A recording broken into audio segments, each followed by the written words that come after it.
Chester contains listed buildings dating back to the Roman conquest of Britain, when the city was the major fortress in the northwest of England, known as Deva Victrix, and a port on the River Dee. During this time northern section of the city walls was built, and the four main roads, which survive to the present, were created. After the Romans left Britain, the city went into decline, and many of the buildings became ruinous. The city became important again following the Norman conquest and Chester Castle was built. As the lowest crossing point on the Rive Dee, it was of strategic importance, particularly in the campaigns against the Welsh.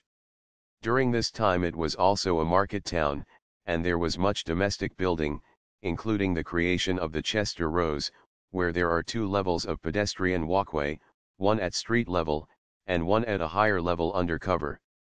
Chester was involved in the Civil War, when the city was besieged, and many buildings were damaged.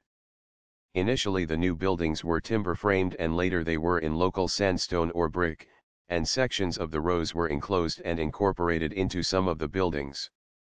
In 1779 the Chester Canal, later part of the Shropshire Union Canal, opened, bringing opportunities for more industry to the city.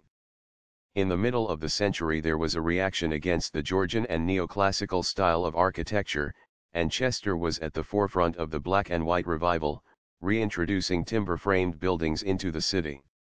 This list includes structures from all phases of Chester's historical heritage, other than from the Roman era, which are listed in the higher grades. Many of the buildings in the town retain medieval fabric, some in small amounts, and others with more substantial material, mainly in the four main ancient roads. There are timber-framed buildings, and timber-framed buildings that were later encased in brick.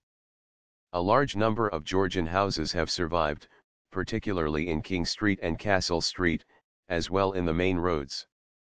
There are some examples of neoclassical buildings, a large number of buildings from the Black and White Revival, and some modern structures.